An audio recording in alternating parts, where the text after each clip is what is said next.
Pastor's Heart, and Dominic Steele here, and today, what TV professionals want preachers to know about communicating through a camera. My guests are two very old friends, Evan Batten and Paul Richards. Both have worked in the TV industry for more than 20 years each. Evan is a TV reporter, and Paul's big task over the last decade has been as supervising producer for the 7 Network's Sunrise, both former members of our church and members of our Christians in the Media ministry. But before we come to them, look, we'd love and we need your support for this Pastor's Heart ministry. There's a small crew of us work on this, and it's not yet financially self-sufficient. We want to grow the ministry, but before that, we would like and in fact need your support. So you could go to patreon.com/thepastorsheart and help us out there. And why don't you start with $5 a month? Look, we are talking visual things today, and I know a lot of our audience consume the Pastor's Heart via audio podcast, but this may be an episode that you may actually want to watch as we go through this. Evan Batten from 7 News in Sydney, thanks for coming in. Thanks for having me. And Paul Richards on the line in Canberra. Great to be here. Paul, the Pastor's Heart, and let's start with you.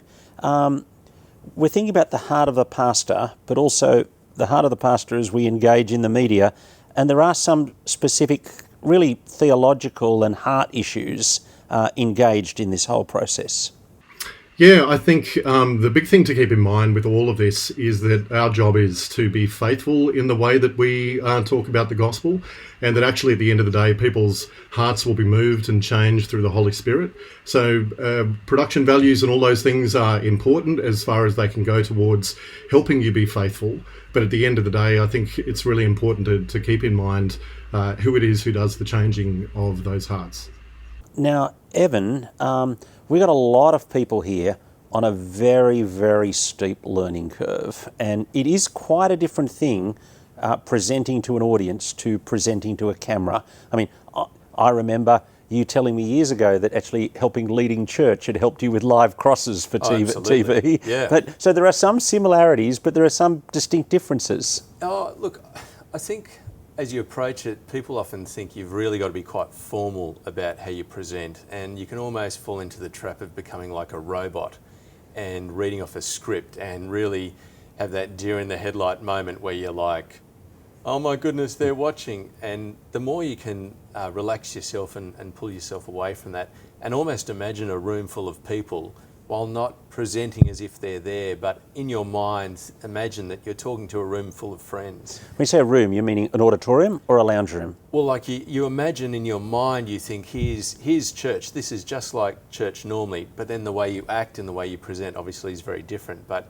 if your heart and mind can just be centered on, these are friends I'm talking to, I don't need to suddenly act as if I'm reading out a list of commandments in a detached robotic style.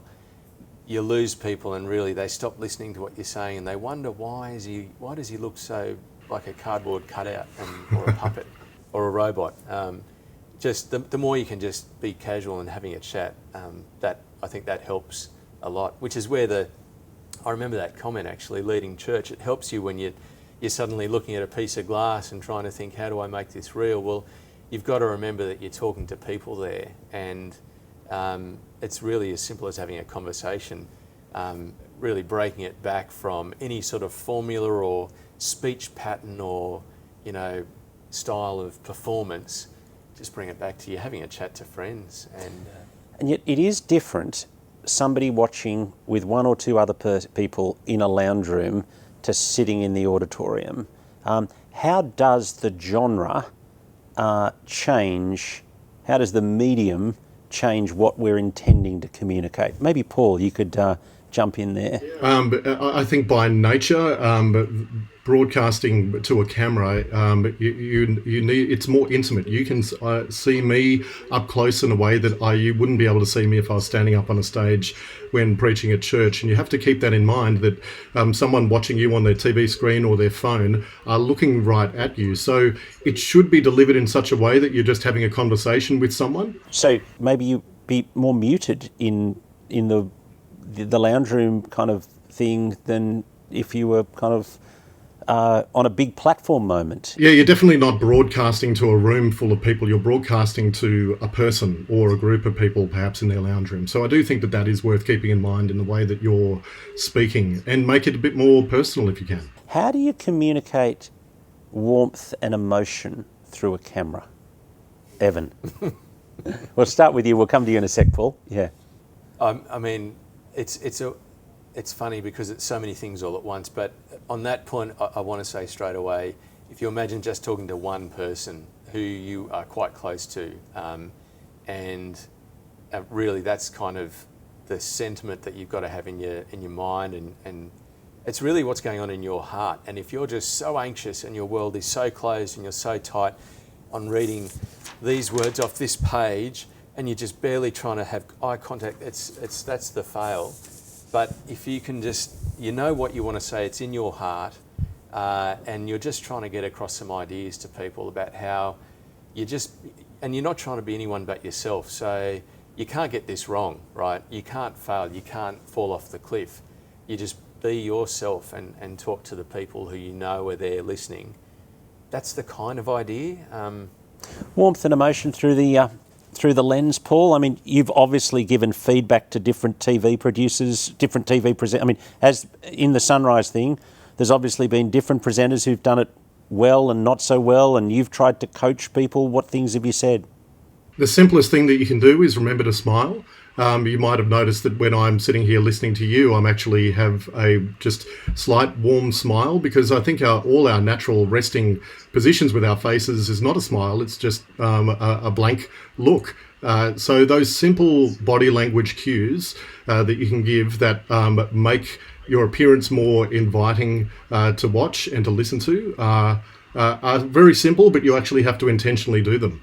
And the other thing I think is just think about the way that you're holding yourself and you're carrying yourself. You want to be careful about where you're putting your hands. You don't want them suddenly to be up around your face, and just communicate clearly, warmly, with a smile, and try not to move around too much.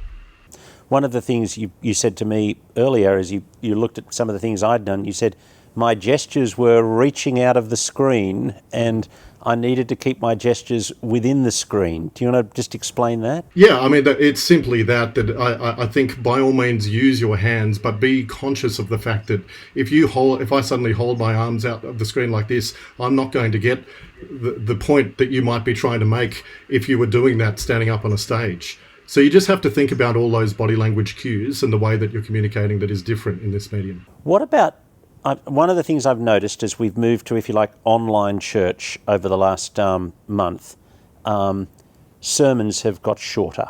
Do you want to comment on that, either of you? Well, yeah, I was thinking about this a little bit, and just, from mine and Evan's background, most news stories on the 6 p.m. news are only about a minute and a half in length. In fact, the average watch time of videos on Facebook is 21 seconds.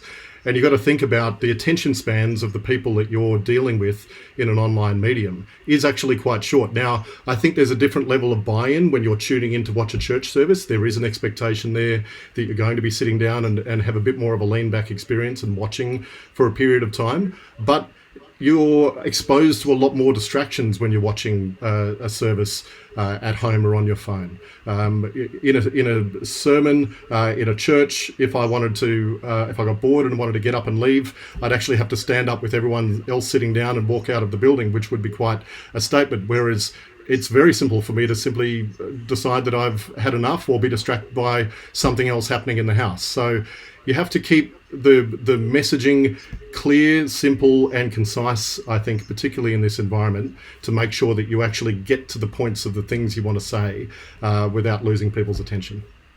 And really, for 30 minutes, one shot on one speaker, when it's quite a wide shot, is not going to work. Evan? Look, I'd love to see every church have 3 or 4 cameras. It's just not possible, though, is it? But you've got to weigh that up. What are you expecting people to watch? And really, it's a useful exercise, and I'm sure most people would do this, but to actually sit down and as a punter, as one of the people in your congregation, see what their experience is like. So watch it from home. You'll get a feel for yourself quite quickly what worked and what didn't. Is this too long? When I did that, it didn't work. You'll see why, and those sorts of things. So, I mean, if you do have the luxury of having several shots, what shots should you choose, and how frequently should you switch between them? Evan? I think even though the church is empty and you might automatically think we're just going to focus on Dominic and a tight shot and a mid shot and a wide shot, I think people at home still want to see what's church look like. So give them the wide shot as well, but make sure that you know as the main speaker when they're cutting to the wide shot, and make reference to the fact, oh look, here we are at church, you know, we know you're all watching at home in your lounge room and it's not quite the same, but look, you know, we're here, and just some sort of reference to it. But it obviously doesn't have to be for, you know, the whole time. You then want to sort of come in tight, and, you know, that'll, as we can see here with Paul, it's just head and shoulders, and, you know, that's the main part. That's really, a lot of your communication is with your eyes, and so you do want some shots for most of it that will hold in pretty close. But how often you change, that's a good question. Well, Mr. Producer, how often do you change, and what sort of shots should you pick? Yeah, I mean, I do still think that whoever you have talking, you want them to be the thing that people are listening to, and not being distracted by endless pictures and wide shots and supers, and, or, you know, look like someone who's just discovered PowerPoint and they're wanting to use all the animations in it. But you really want to... Which actually is a bit of a danger for lots of ministers at the moment who are just discovering iMovie for the first time. And the number of you know, Hawaiian backgrounds in Zoom chats and all that sort of thing is you know, it's a bit of fun, but realise that everything that you put on the screen has the potential to be a distraction. So that's one of the reasons, even with my background today, I chose a deliberately blank background with just me, because I knew that my picture was going to be included as part of a wider set with both you, Dominic, and Evan, as well as other things in that shot. I didn't want to add more clutter to that shot that would be a distraction. So that thinking actually goes to everything that you might do during a sermon as well. And think everything that you include in there can either be supporting what you're trying to get across, or a distraction. So you've got to really use a critical eye as to what it is you want to include. Broadcasting is much less forgiving than just doing it in the auditorium. Look at Paul, we've got him here on the screen, and you know, you've got to think about things like, if I'm nervous and I'm sweating and my face is shiny, which he's not, consummate professional that he is, but if you are, that's going to be magnified. And so ordinarily you might not think about powder, or even, I've been caught in situations out on the road before where I've got nothing, I'm in the middle of a bushfire, and I've been sweating, and so my face actually is very, very reflective just because of the natural oils and perspiration. It's a distraction, and so grabbing anything like a bit of Chuck's Super Wipe or a paper towel just to wipe the sweat and the oils off your skin and your forehead, particularly around here and just on your forehead, cheeks, that'll just stop the shine straight away. And you'll notice the before and after is quite marked. But there's nothing wrong with getting a neutral powder. They're about $20 or $30 each, or you might know someone who's got some in their makeup kit already, and just dabbing a little bit of powder on, it'll just take the shine off. Small things like that will actually make a difference to how people watch. And given, as we've been talking about, you're wanting people to watch for 15, 20 minutes, 25, all of this matters. It's suddenly all an issue that you've got to at least give thought to. Paul? Yeah, I mean, I think this goes to the point of whether or not you should try to broadcast live, or whether you should pre-package or have a combination of both.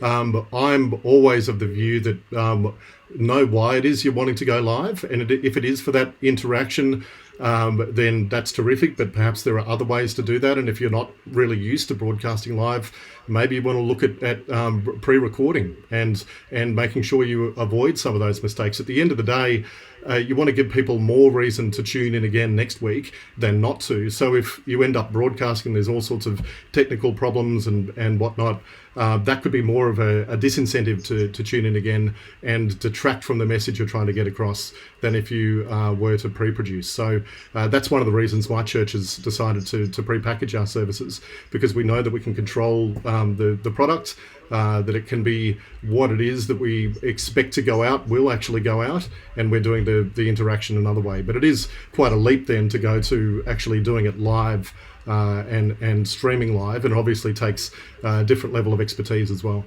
Evan, you have a different view on live. Well, I do agree with Paul in that if it's going to go really wrong, spectacular, you're just too nervous, or the technology is not right, then maybe don't try it in the first 5 minutes. You can build up to this over 3 or 6 months. Who knows how long the lockdown's going to go on for. It could be quite an issue. So something to work towards for sure, because I think the buy-in that people have as an audience sitting at home is so much greater knowing that it's live. So I just think of my own example, last Sunday watching on the couch with my wife, and the kids came running in because they're watching pre-recorded kids' church, but they've hit pause on theirs and they come running in to show us whatever, and we're like, no, we don't, you can watch it later. No, we don't want to watch it later, we want to watch it now, because even though the prayer and the songs are pre-recorded, still there's the live announcements, the MC is live, and then of course the sermon's live. And so there's that sense of this is what our community, even though we're all sitting in our homes, we're all watching this now and we want to be part of that. So there's real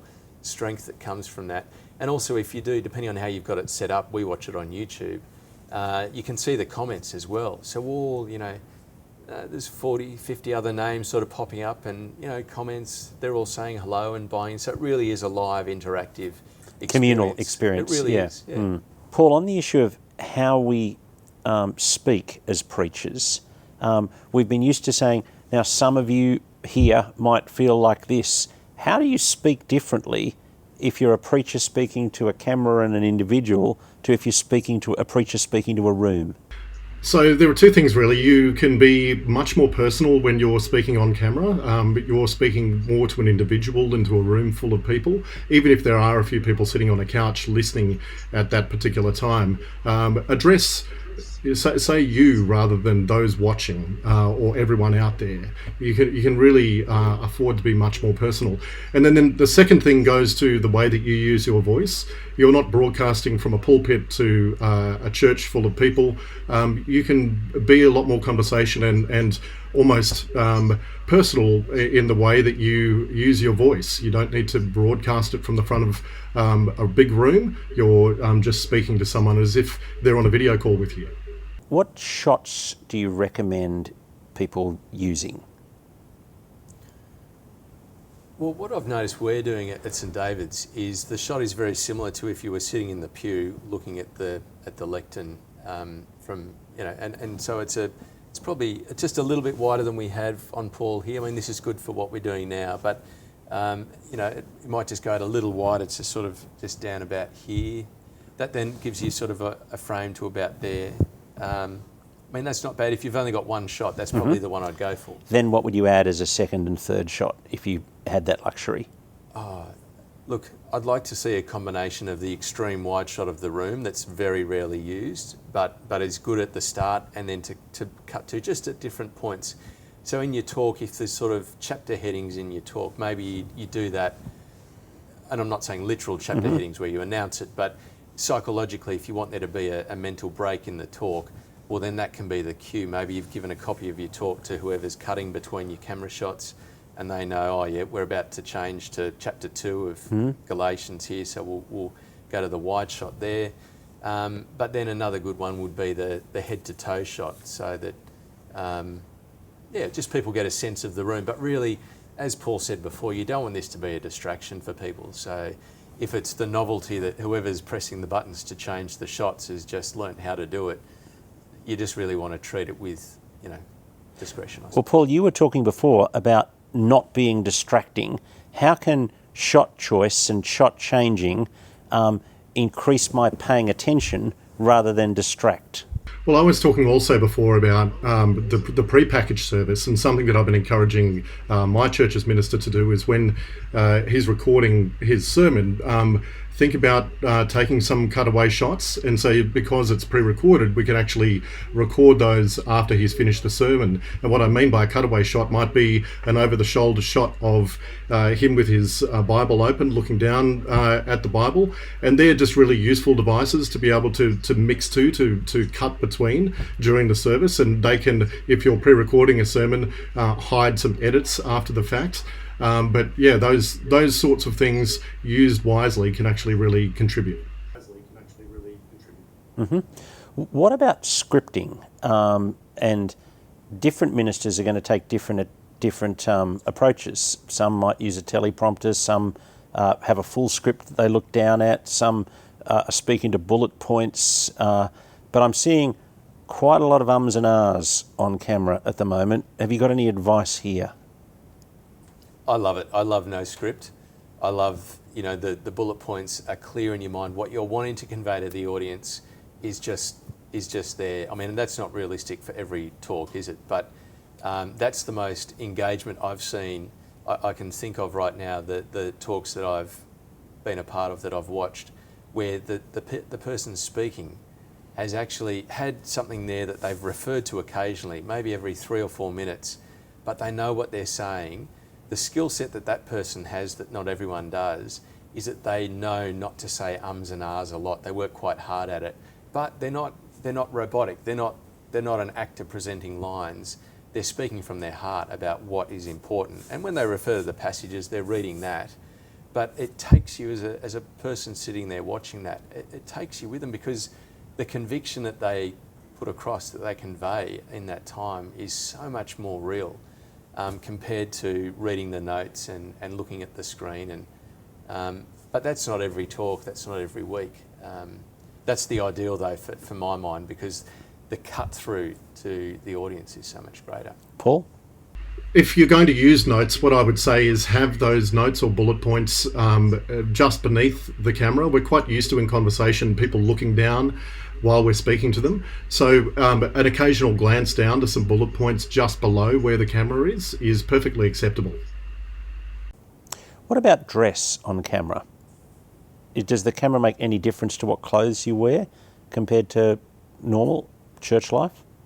You want to check what it looks like on your cameras, because not all cameras are the same. Some cameras will have an effect called strobing, which I don't know if your check shirt probably wouldn't be strobing, but fine lines will create that look on some, probably most cameras, particularly older cameras, will strobe. And it's where there's this almost psychedelic kind of superimposed graphic kind of look that comes across. And it's just because there's something that the camera can't detect the fine lines as they are.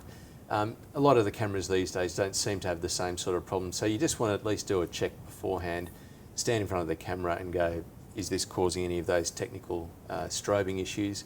But then I suppose you just want to wear what you'd normally wear as well. And what you're comfortable in is probably really important. Yeah. Lighting gear, Paul.